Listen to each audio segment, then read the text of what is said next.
En cet après-midi d'automne, dans les beaux quartiers de Paris, nous avons rendez-vous avec une star de la Fashion Week.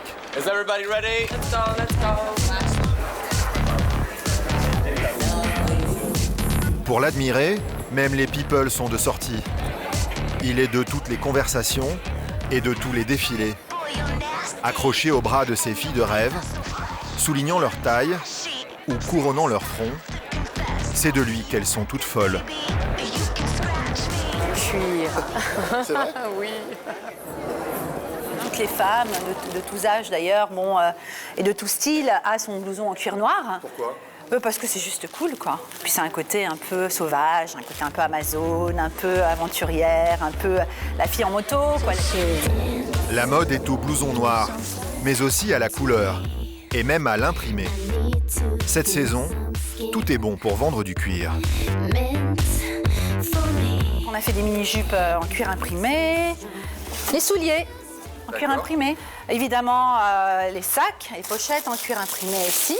Il y a un côté séduction dans le cuir, il y a le côté aussi, je pense, une connotation un peu limite sexuelle, on va dire, où c'est vrai que le cuir, seconde peau, et le côté sensualité. Et ce produit tendance descend aujourd'hui des podiums pour envahir les rayons de la mode à petit prix.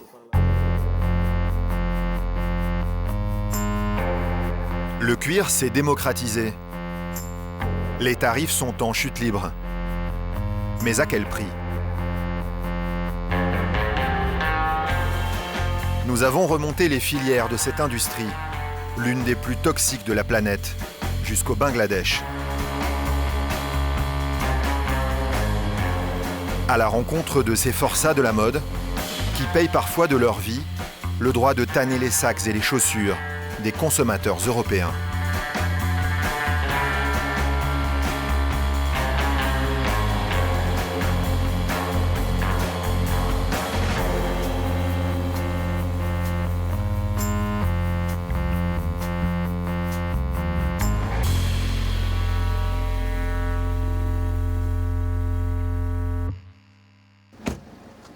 Le succès du cuir aurait pu faire le bonheur des tanneurs français. Mais c'est tout le contraire qui s'est produit. Bertrand Sauve est l'un des derniers représentants de cette profession. Son travail commence ici, aux abattoirs de Rodez.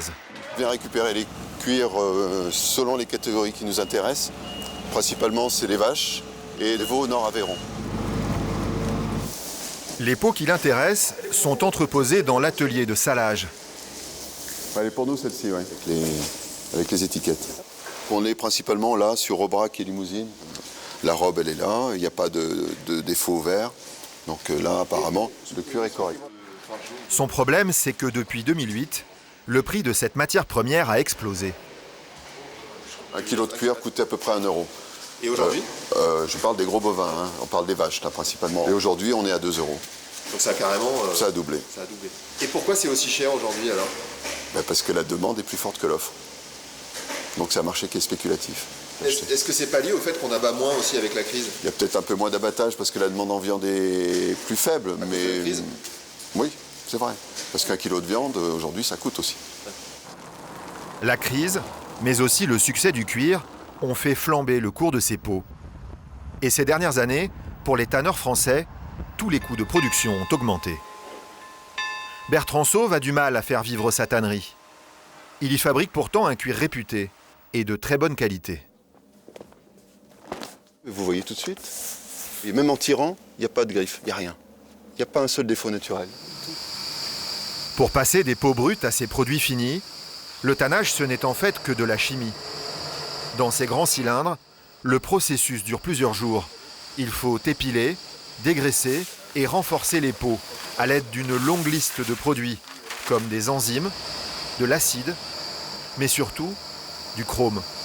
Pour le tannage de chrome, vous voyez là, 7 tonnes d'œufs, on aura en chrome 400 kilos. On utilise en gros, à ce jour, à peu près 250 produits. Ça fait 250 molécules chimiques, quoi. 250 références de produits chimiques. Les produits sont dangereux et les équipements de protection obligatoires. Voilà la peau. Les ouvriers doivent porter des gants et des tabliers. En Europe, la profession est très encadrée. Depuis 5 ans, Les produits les plus toxiques sont même totalement interdits. Et cela ne fait pas vraiment les affaires de Gérard Laurie, le responsable de production. Tous les solvants ont disparu. Du jour au lendemain, on se retrouve avec des produits supprimés tels que des colorants. Donc après, nous, il faut qu'on s'adapte, il faut qu'on se débrouille. Et franchement, ça nous pose quelques problèmes de fabrication. Ces nouveaux règlements pèsent sur les coûts de production. Bertrand Sauve a même dû construire cette station d'épuration pour ne pas rejeter dans la rivière certaines molécules polluantes. Vous avez les PCB, les pesticides, les métaux lourds, surtout le chrome bien sûr. Donc il ne faut pas rejeter plus de 1,5 mg par litre. L'ensemble de station, c'est un investissement de 300 000 €. Plus tout le coût de fonctionnement. La facture, c'est 70 000 € par an.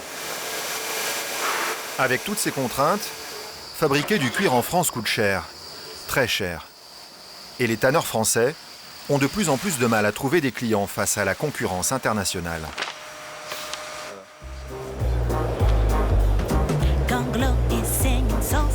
À Paris, au Salon du Cuir, ils sont des milliers à rechercher les meilleurs produits. Les peaux viennent du monde entier, notamment du Maghreb et d'Asie. Pour se démarquer, les tanneurs rivalisent d'originalité avec leurs peaux exotiques, leurs couleurs fluo et leurs paillettes. De quoi taper dans l'œil des acheteurs, comme Camille et Sébastien. Ça coûte 85. C'est l'agneau d'Espagne. Il y a 2 ans, ces jeunes Français ont créé leur ligne d'accessoires.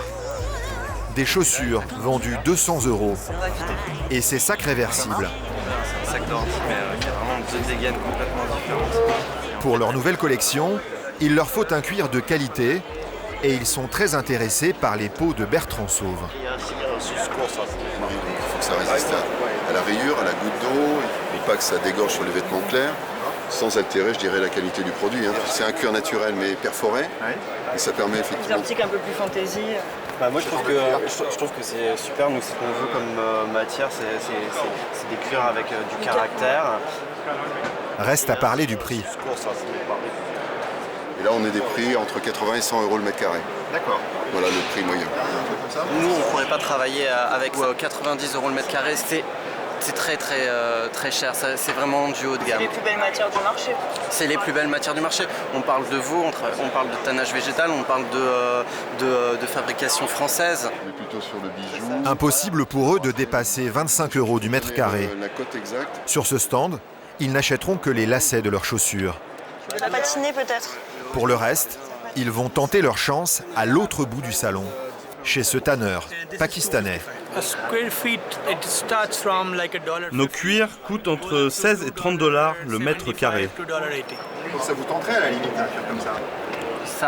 En plus, c'est vrai que L'article est joli, là, on est vraiment sur des prix qui permettraient de faire des sacs bien plus abordables que si on utilisait des matières françaises. En plus, là, je trouve que par exemple, cette qualité-là est quand même plutôt bien. C'est un peu ce qu'on rechercherait. Un rapport qualité-prix imbattable. Mais à la réflexion, certaines peaux leur semblent suspectes. Qui donne un toucher quand même La peau fait différent. pas très naturel. Ah ouais? On sent, Au toucher. Pas on sent qu'il y a beaucoup L'aspect reste naturel. de produits rajoutés dessus. Après, je pense que c'est important de faire tester les cuirs quand on démarre le travail avec un nouveau fournisseur pour savoir si tout est aux normes et si on risque pas d'avoir des contraintes de qualité sur de chimie ou oui, de chimie. C'est parce que là, c'est vraiment de la chimie. Des cuirs plus chimiques, mais beaucoup moins chers. Nous avons décidé de remonter la piste de ces produits low cost, jusqu'au pays où les prix sont aujourd'hui les plus bas du marché. À 8000 km de Paris, le Bangladesh.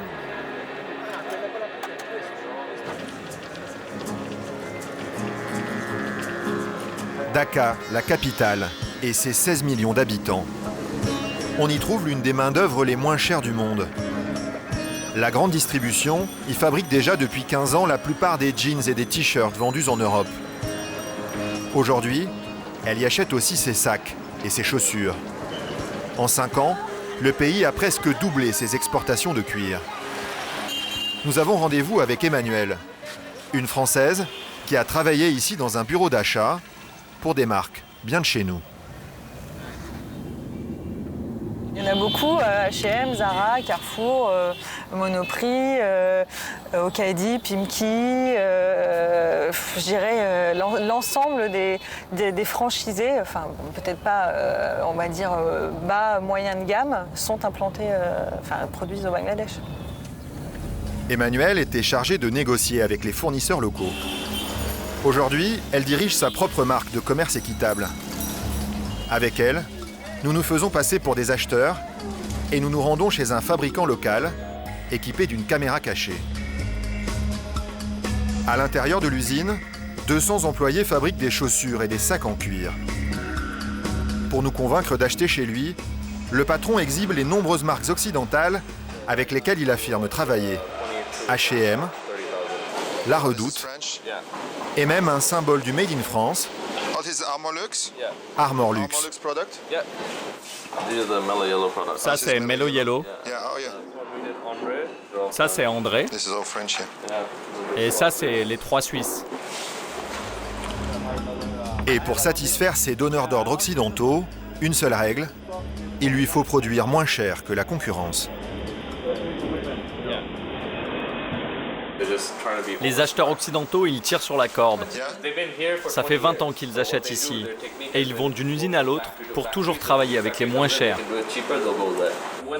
Pour finir de nous convaincre, le patron nous fait visiter quelques ateliers où les conditions de travail offrent un visage rassurant. Des locaux spacieux et même des masques pour les ouvriers. Mais pour Emmanuelle, il ne s'agit peut-être que d'une vitrine pour les acheteurs occidentaux. Alors l'usine en elle-même, elle est correcte. C'est une usine, je dirais, type. Après, il faudrait la voir en période de grosse production et arriver à 8h le soir pour voir s'il n'y a pas d'ouvriers. Les usines, elles vont toutes nous dire qu'elles respectent les ouvriers, qu'ils font du 8h, 18h ou des choses comme ça, mais en période de grosse activité, quelle est la réalité ? Pour produire plus vite et moins cher, ces usines font aussi travailler des sous-traitants. Et impossible pour les acheteurs de savoir où seront vraiment fabriquées leurs commandes. Aujourd'hui, c'est que sa parole qui nous dit voilà, moi je ne sous-traite pas. Après, il faudrait avoir des systèmes de garantie et être là. Il faudrait être là pratiquement 24 heures sur 24 pour être sûr qu'il ne travaille pas ailleurs. Ce que personne ne fait. Non. La majorité des commandes seraient en fait fabriquées dans des usines beaucoup plus discrètes, à l'abri des regards occidentaux. Nous décidons de remonter la filière jusqu'à l'un de ces ateliers de sous-traitance, situés en pleine campagne, à près de 3 heures de route de Dhaka. Dans des locaux vétustes, une 50aine de personnes sont au travail. Pourtant, nous avons choisi de nous inviter dans l'usine un vendredi, l'équivalent du dimanche pour les Bangladais. Ils travaillent le vendredi ? Oui, oui. Toutes les semaines ? Oui, non, en fait, ça dépend. Un peu gêné par nos questions, le patron affirme aussi ne pas avoir recours au travail des enfants, officiellement interdit au Bangladesh. Vos employés les plus jeunes ont quel âge ? 8 ans. Non, 18 ans. Un lapsus, ou peut-être un aveu, car la majorité des employés paraît étonnamment jeune. Mais impossible de leur adresser la parole, car le patron est soupçonneux et nous emmène rapidement dans son bureau pour parler business. Ça, c'est pour le Japon. Ça pour l'Italie. Ça pour le Japon. Parfois, ce sous-traitant ne fabrique que la partie supérieure de la chaussure, comme sur ce modèle, qui porte en italien le label « Travail artisanal ». Pourtant, toutes les pièces proviennent du Bangladesh. Cette semelle, elle vient d'où ? Elle vient d'une usine bangladaise, juste à côté d'ici. Je la connais bien. Pour attirer chez lui toutes ces marques européennes, le patron de l'usine joue sur le coût de sa main-d'œuvre. Moins de 40 € par mois, l'un des tarifs les plus bas du monde. Mais aussi sur le prix de son cuir. C'est quoi vos prix ? C'est 15 € le mètre carré. 15 €? Oui, oui. Et il vient d'où ce cuir? Des tanneries d'Hazaribagh. Pour fabriquer son cuir, il fait travailler des tanneries dont il n'a pas voulu nous ouvrir les portes. Elles sont situées dans l'un des quartiers les plus secrets de Dhaka. Un secteur où l'on ne croise presque jamais d'Européens. Hazaribagh, le quartier des tanneurs. Tout le cuir exporté depuis Dhaka provient de ces quelques rues où travaillent 15 000 personnes. 250 tanneries s'y entassent. Les accès sont gardés et les visiteurs n'y sont pas les bienvenus. Aucun autre occidental dans le quartier. Notre présence intrigue. Nous devons déjouer la vigilance des gardiens et rentrer par la porte de derrière avec une petite caméra. Et voici ce que nous découvrons.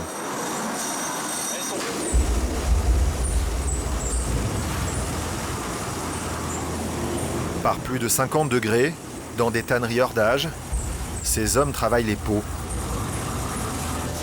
Aucune aération. L'odeur est irrespirable, mélange de chair en putréfaction et de produits chimiques. Certains ouvriers semblent à la limite de l'évanouissement. Ça, c'est à cause du gaz. Stockés au milieu des ateliers, dans des conditions dangereuses, on trouve ici les mêmes produits chimiques que dans les tanneries françaises, comme le chrome et l'acide formique.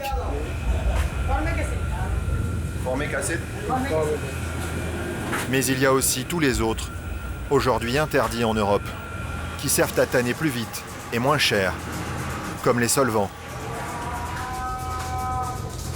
Pour manipuler ces produits hautement toxiques, certains s'échangent des chaussures et des gants hors d'usage. Mais la plupart doivent travailler sans aucune protection.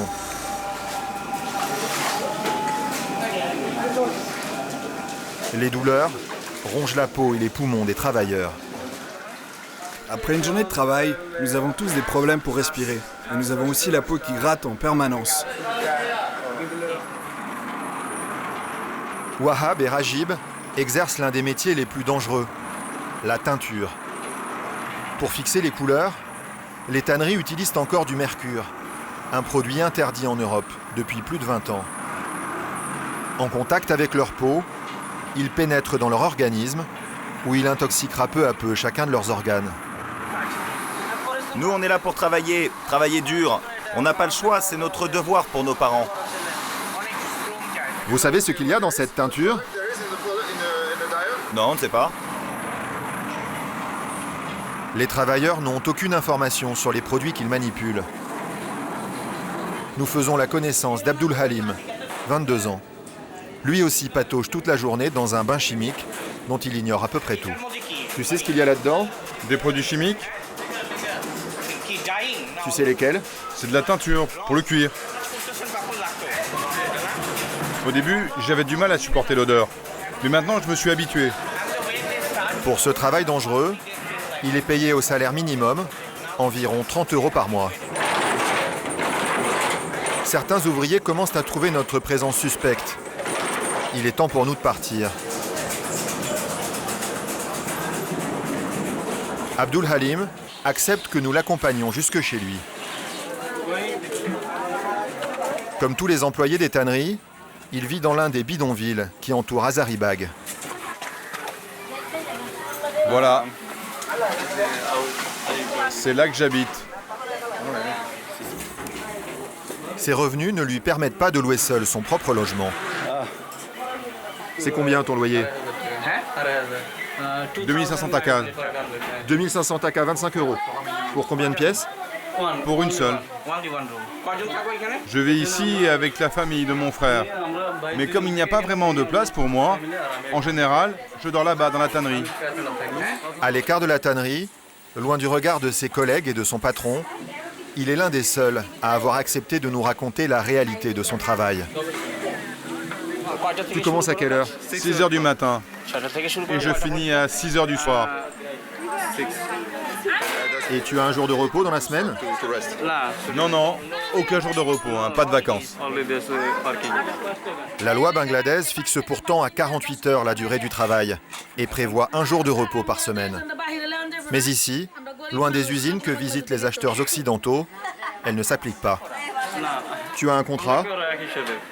Non, non, pas de contrat écrit, hein, c'est un contrat oral. Pas de sécurité de l'emploi? Non, non. Un Bangladais sur 3 est sans emploi. Pour garder sa place, Abdul Halim a accepté ces conditions de travail illégales, au mépris des risques qu'il court. Et pourtant, le cuir tue à Hazaribagh. Il y a 2 ans, dans l'une des plus grandes tanneries, 3 ouvriers sont morts, asphyxiés par du monoxyde de carbone. Au mois d'avril 2012, un autre travailleur est mort, électrocuté. Selon les ONG, 90% des employés développent une maladie professionnelle. Elle touche les hommes, mais aussi les femmes, qui ne manipulent pas les produits chimiques, mais en respirent les vapeurs. Dans le dispensaire du quartier, le docteur Kamrun Naha a même vu réapparaître certaines maladies qu'elle croyait éradiquées. Expliquez-moi, qu'est-ce qui vous amène? Je tousse beaucoup et en plus j'ai du mal à respirer. Ça fait combien de temps à peu près? Pas très longtemps. C'est-à-dire? Une semaine.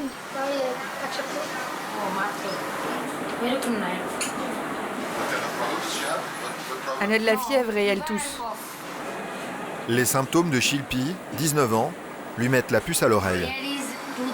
Nous allons lui faire un test ici, dans notre laboratoire. Celui de la tuberculose. Ah, vous avez un soupçon de tuberculose? Oui, oui. Vous avez combien de patients tuberculeux?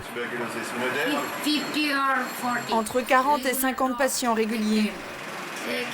C'est à cause des produits chimiques qui détruisent leur défense immunitaire. Shilpi sera diagnostiquée tuberculeuse, comme d'autres membres de sa famille, à commencer par sa mère. J'ai un problème d'asthme et de diabète.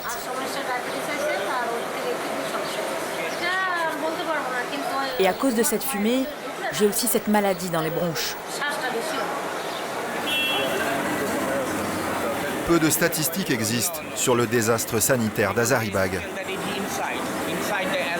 Depuis plus de 15 ans, Philippe Gain dirige une ONG bangladaise, la Société pour l'environnement et le développement humain. Il a étudié scientifiquement la question. Voilà mon rapport sur la santé des ouvriers des tanneries. Dysenterie, asthme, problèmes rénaux. À Hazaribagh, la prévalence de certaines maladies est jusqu'à 300 fois supérieure au reste du pays. La situation est vraiment très mauvaise pour les habitants, pour les employés des tanneries. Et puis il y a aussi les accidents, des gens amputés d'un doigt ou d'une main. Ça pose des problèmes à tous les niveaux. C'est sans fin. Un grand nombre d'enfants seraient aussi exposés à ces dangers. Philippe Gain souhaite nous en apporter la preuve. Nous retournons avec lui à Hazaribagh. Il nous présente comme des acheteurs de cuir. Il parlemente longuement avec le gardien et parvient finalement à nous faire entrer avec lui dans une tannerie qu'il soupçonne d'employer des enfants.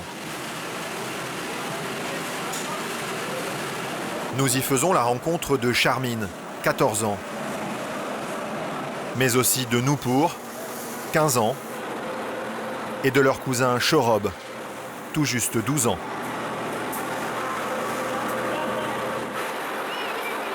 Je travaille ici tous les jours. Tous les jours, c'est vrai? Oui, tous les jours. Des petites mains, encore moins payées que les adultes. Mais impossible de finir l'interview, un contremaître nous a repérés. Nous faisons semblant de nous intéresser au prix de son cuir.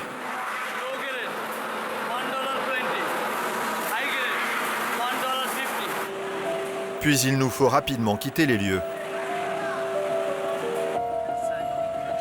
La nuit est tombée sur Dhaka et la journée de travail des enfants n'est toujours pas terminée. Ici, on s'arrête quand les objectifs de la journée sont atteints. Les horaires sont aléatoires, dépassant parfois les 12 heures par jour. Dans le dédale des bidonvilles d'Hazaribagh, où survivent plusieurs dizaines de milliers d'habitants, il nous faudra près de 3 jours pour retrouver la trace de Nupur. Elle vit dans cette petite communauté d'une centaine de familles. Dans cette maison en bambou. C'est votre fille ? Oui, oui, c'est ma fille.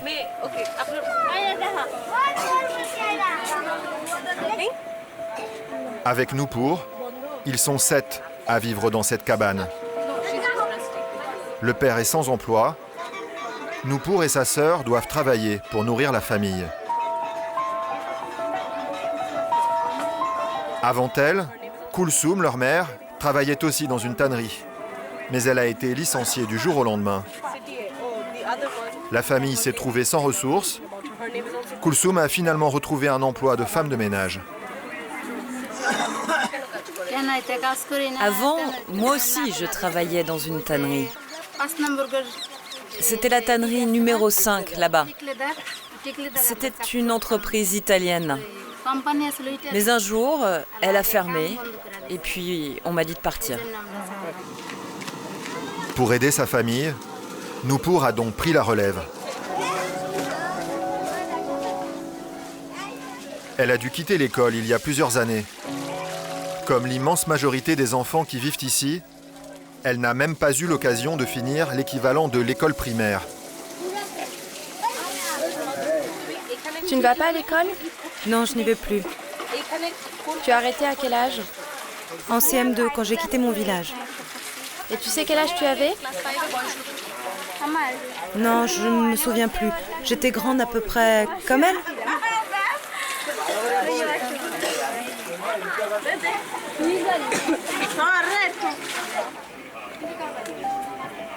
Tous les matins, juste avant 6 heures, cette jeune fille coquette n'oublie jamais de se faire belle avant d'aller au travail avec sa cousine Charmine.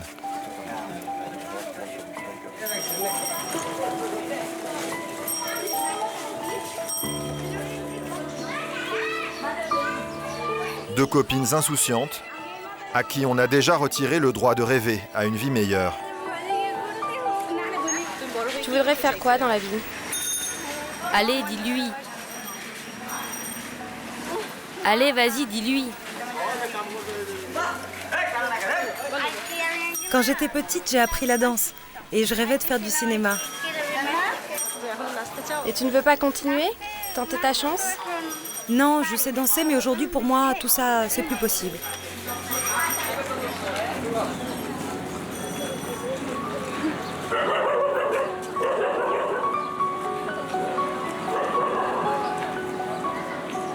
Près de la tannerie, dans les rues d'Hazaribagh, Philippe Gain est parvenu à retrouver leur cousin Shorob, le petit garçon de 12 ans.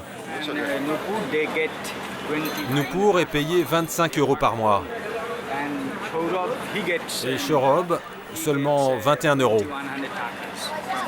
Tu travailles ici depuis combien de temps? Depuis 1 an. Shorob aussi a quitté l'école. C'est un de ces gavroches qui peuplent les rues du quartier, qu'on appelle les T-boys. En plus de leur travail dans les tanneries, ils servent aussi le thé au patron. Vous êtes nombreux? Oui, il y en a beaucoup des enfants comme moi. Je dois travailler pour aider mon père qui est très pauvre. Tu travailles jusqu'à quelle heure? Ça dépend des jours. Parfois midi, parfois 1 heure, parfois 17 heures. Mais soudain, notre guide se montre nerveux. Les gens nous regardent bizarrement. On ne peut pas rester ici. Un attroupement commence à se former. Nous devons interrompre l'interview et quitter les lieux au plus vite. Venez, venez, venez.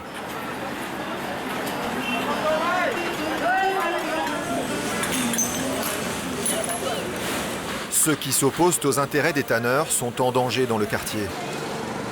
Certains militants sont même menacés de mort. Ils ne sont qu'une poignée à oser défier ce lobby. À leur tête, Sieda Rizwana Hassan, avocate à la Cour suprême. Depuis 8 ans, elle est interdite de séjour à Hazaribagh. Son seul tort, s'être lancé dans un bras de fer juridique avec les tanneurs. La loi dit qu'il est interdit d'employer une personne de moins de 18 ans dans un environnement dangereux comme une tannerie. Elle dit que tous les employés doivent avoir un contrat et aussi qu'ils ne peuvent pas être exposés à des substances dangereuses sans des équipements de protection appropriés. Les lois existent, mais les tanneurs les ont dissoutes dans l'argent du cuir. Face à Rizwana, ils ont embauché un avocat influent, le neveu du Premier ministre. Depuis, même quand elle les fait condamner, le jugement n'est jamais appliqué. C'est un lobby très puissant et très organisé. Ils violent la loi depuis plus de 35 ans. Les ramener dans la légalité, ce ne sera pas une chose facile, car le gouvernement les soutient. Et si vous essayez de le faire, c'est vrai que ça signifie que vous acceptez de prendre certains risques. Oui, il y a des risques. Mais vous n'avez pas peur? Non, je n'ai pas peur. Je n'ai pas peur. Si Rizwana est prête à défier les tanneurs, c'est que le cuir d'Hazaribagh menace aujourd'hui la santé de toute la ville de Dhaka et de ses 16 millions d'habitants. En cause, les rejets toxiques des tanneries. À Hazaribagh, pas de traitement des eaux. 20 millions de litres de produits chimiques se déversent tous les jours à travers ces canaux, directement dans le fleuve Buriganga, l'unique source d'eau potable de la ville. À la saison sèche, la concentration de produits chimiques est telle qu'aucun poisson ne parvient à survivre dans le fleuve. Pendant plus de 6 mois de l'année, les pêcheurs et leurs familles perdent leur unique moyen de subsistance.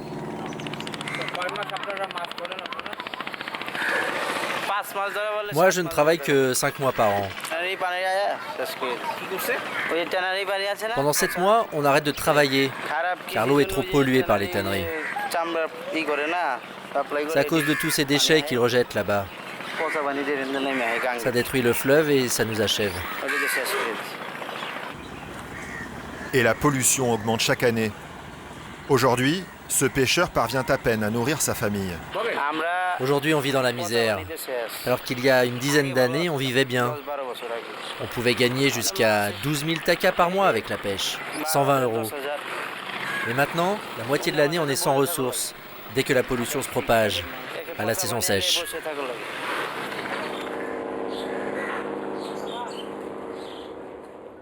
Et quand les poissons meurent, les humains ne sont pas loin de subir le même sort.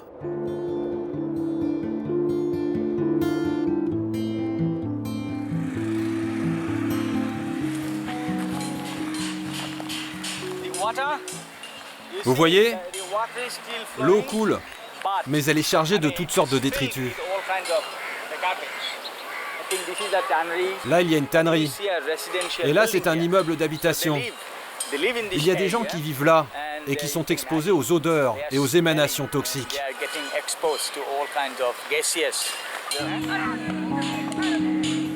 C'est sur le trajet de ces déchets, dans une poubelle chimique à ciel ouvert, que survivent des dizaines de milliers de personnes. Les plus pauvres, celles qui n'ont pas trouvé d'emploi dans les tanneries. Labli est au bout de la chaîne. Son travail, faire sécher le cuir au bord de la route. Toute la journée, elle attend le passage d'une de ces charrettes en provenance des tanneries. Vous gagnez combien par jour? C'est très irrégulier. Je touche 120 takas par charrette. Ça dépend du nombre de charrettes qu'on m'amène. 120 takas, soit 12 centimes pour une charrette. En plus de son travail, Labli garde son fils Imon, âgé de seulement 3 ans. Il va à l'école, cet enfant? Non. Vous croyez vraiment qu'une pauvre femme comme moi peut envoyer ses enfants à l'école?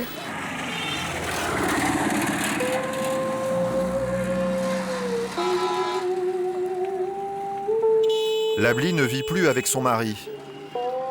Elle a 2 autres enfants, mais elle ne les voit qu'une fois par an.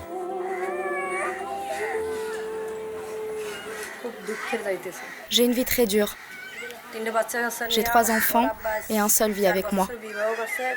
Mon mari est parti il y a 4 ans. Je n'ai plus de nouvelles. Mes 2 autres enfants travaillent dans une autre ville comme employés de maison. Ils ne sont pas plus grands que ces 2-là.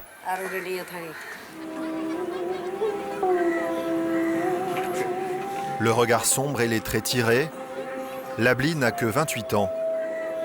Mais son corps est déjà rongé par la fatigue et les maladies. Pendant le ramadan, j'ai été malade un mois entier. Je ne sais pas pourquoi. Je n'avais pas de médicaments et je n'avais pas les moyens de consulter un docteur. Je suis très malade. Mais je n'ai pas les moyens de savoir comment s'appelle ma maladie. Ce qui rend malade les habitants du quartier, c'est l'eau qu'ils consomment, contaminée par les produits chimiques. Et aussi, cette fumée, qui de loin attire notre attention. Elle s'échappe de ces fours, où l'on brûle les chutes de cuir des tanneries.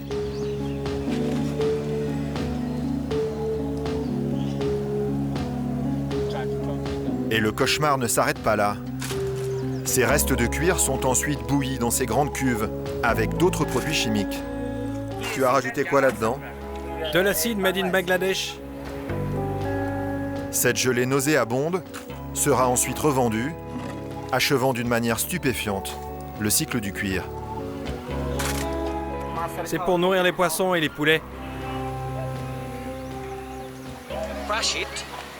Ils l'écrasent et ensuite ils le mélangent avec la nourriture des poissons. Mais ce n'est pas très bon. Bien sûr que non. C'est bourré de produits chimiques. Et tout ça rentre dans notre chaîne alimentaire. C'est vraiment terrible. Face à ce désastre, les militants bangladais sont désarmés. Et Rizwana, l'avocate, veut profiter de notre caméra pour interpeller les consommateurs occidentaux. Les consommateurs doivent savoir que leur recherche d'un cuir bon marché cause la mort de nombreuses personnes ici, au Bangladesh. Et cela provoque aussi un désastre écologique. Donc, ils devraient exiger des exportateurs qu'ils fassent respecter certains standards. Et ça aboutirait à un changement de la part de notre gouvernement et de nos tanneurs.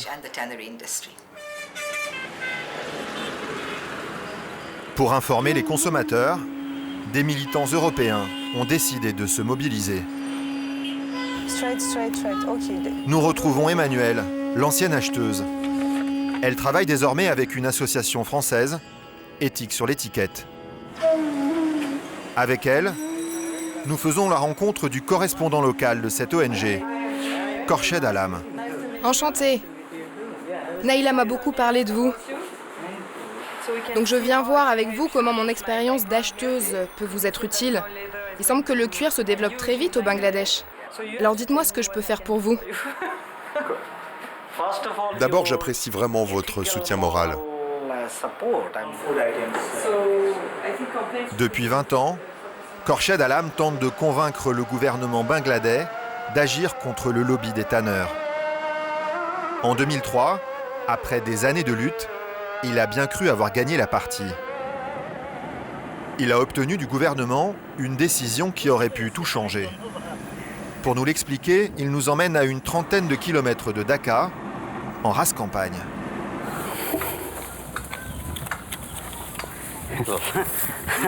Alors là, vous voyez, c'est vraiment de la bonne herbe pour les vaches.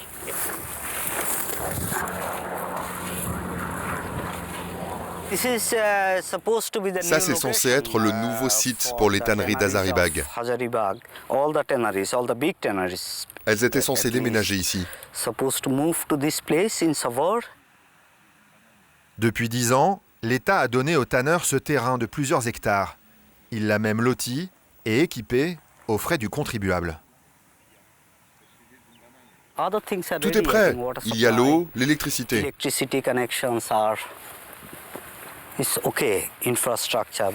Ça vient du gouvernement? Oui, c'est le gouvernement qui construit tout ça. Toutes ces infrastructures autour de nous. En échange, les tanneurs avaient l'obligation de s'installer sur ce nouveau site, loin des habitations, et d'y faire construire une usine de retraitement des eaux. Le déménagement devait s'achever au plus tard en 2005. Mais 8 ans après, les travaux n'ont toujours pas commencé et la justice bangladaise refuse d'intervenir. Tout le business est dans les mains de quelques personnes. Et ces gens-là ne sont jamais punis, même quand ils ne respectent pas la loi. Ils manipulent, ils trichent, ils corrompent. Mais au bout du compte, ils ont tellement d'influence sur l'économie et sur le gouvernement que personne n'ose s'en prendre à eux. C'est ça le problème avec ces puissants propriétaires de tanneries et tous les relais qu'ils ont partout. À ce niveau de responsabilité, ils peuvent agir en toute impunité. Après avoir négocié des délais, les tanneurs acceptent désormais l'idée du déménagement. Mais ils posent une condition qui met en colère Rizwana, l'avocate. Ils ont été soutenus par le ministre de l'Industrie en personne. Et maintenant, ils disent qu'ils ne déménageront que si ça ne leur coûte pas un seul centime. Dans un pays civilisé, c'est le pollueur qui paye. Mais dans le cas d'Hazaribagh, on fait payer les victimes. Nous avons payé pour que le gouvernement leur construise ce site, pour fabriquer une station d'épuration. Et ils veulent en plus qu'on prenne en charge leurs frais de déménagement et qu'on les dédommage. En attendant, ce projet de déménagement offre aux tanneurs un prétexte pour refuser de moderniser les tanneries d'Hazaribagh. En agissant ainsi, ils mettent en danger non seulement la santé des Bangladais, mais également celle des consommateurs occidentaux. Car le cuir d'Hazaribagh est aussi dangereux pour celui qui le porte. En voici la raison. Ça, c'est très important. C'est le chrome qu'ils utilisent pour tanner. Ça vient des grandes tanneries. Et les plus petites tanneries le récupèrent pour le payer moins cher. Ils le réutilisent ? Oui, ils le réutilisent. Dans ces bassins, des bains de chrome. Réutilisés de nombreuses fois, exposés aux UV, le mélange s'oxyde. Il libère alors une substance cancérigène, le chrome 6. Regardez sa jambe. À même la peau, cet homme en porte les stigmates. Ça fait longtemps que tu as ça ? Il dit que ça fait à peu près 2 semaines.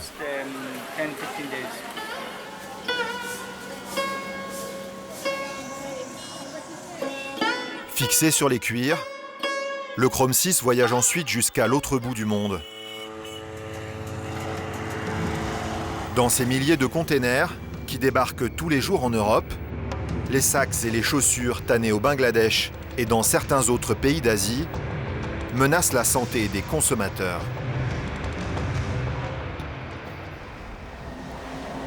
Très loin de Dhaka, à Saverne, dans l'est de la France, Christelle en a fait la douloureuse expérience à cause de ses chaussures en cuir. Ils sont plus possibles celles-là. Pourquoi ? Parce que en fait, une fois que le tissu là est un peu abîmé, ou le cuir est un peu plus malléable, eh ben je commence à faire une allergie aux pieds. C'est quasiment immédiat, hein. Je veux dire, vous avez des boutons avec plein d'eau, et ensuite les boutons percent, et après ça pèle quoi en fait. Ça vient tout sec et vous avez la peau qui pèle. Depuis 10 ans, le chrome 6 fixé sur le cuir la rend malade. Et cette allergie empoisonne chaque geste de sa vie quotidienne. Donc ça, c'est une protection que l'on met sur le volant, tout en plastique. D'accord. Parce que le volant est en cuir. D'accord, donc vous pouvez pas conduire la voiture sinon ? Ah non, sinon j'ai une réaction pareille sur les mains. Pour se soigner, Christine doit se rendre chez le docteur Gélène. Je m'assois parce que... Alors on voit encore, vous voyez très bien, des lésions d'eczéma. C'est les pieds de Christelle, peut-être que vous les avez découverts. Oui, exactement. J'ai voulu être coquette cet été. Vous l'avez payé, on dirait. Ah, c'est systématique. Mais ça peut être beaucoup plus violent. On a des cas où c'est tout le pied, où c'est plus... Ça dépend en fait du type de chaussure, de la durée pendant laquelle vous le mettez. Le produit qui provoque ces réactions, c'est le fameux chrome 6, dangereux pour la peau et pour les poumons. C'est connu comme étant, il est réputé comme étant un cancérigène au niveau pulmonaire, peut-être d'autres, mais essentiellement pulmonaire, oui, ça c'est connu. Et les alertes au chrome 6 progressent chaque année, à mesure que l'industrie du cuir délocalise ses productions. Mais comment ces produits dangereux parviennent-ils jusqu'aux consommateurs européens? Et pourquoi les contrôles aux frontières n'empêchent-ils pas leur importation?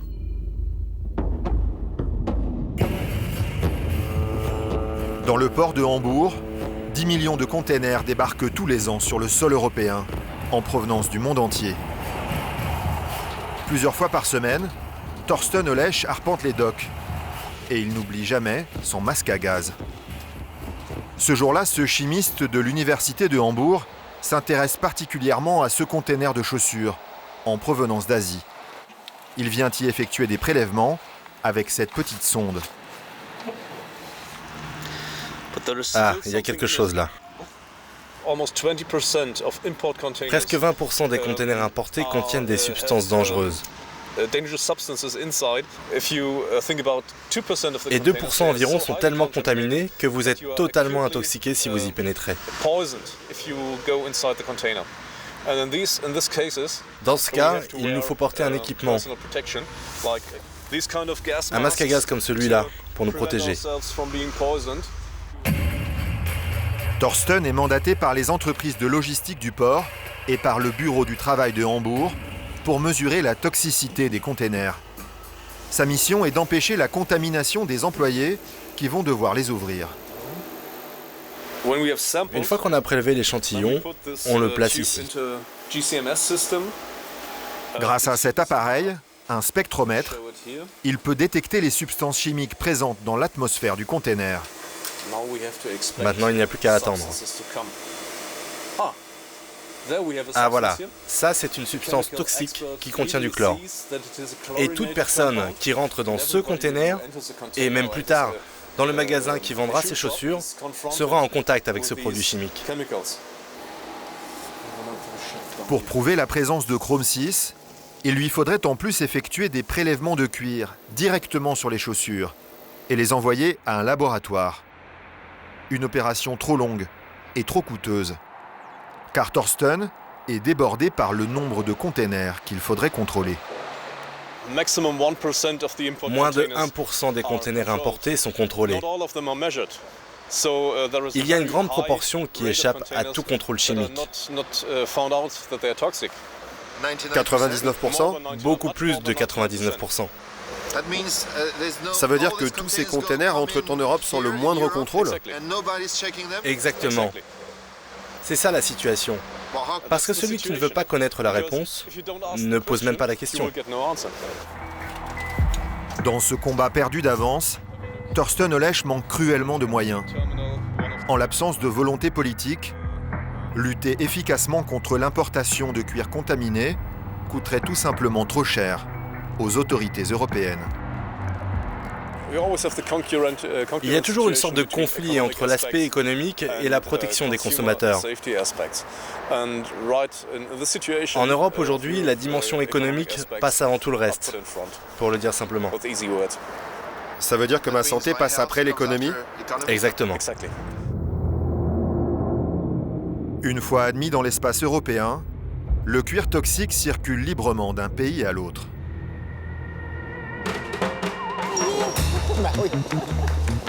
Les autorités françaises ont décidé de réagir. Mais à Paris, pour contrôler ces dizaines de milliers de produits importés, ils ne sont qu'une poignée d'agents de la répression des fraudes.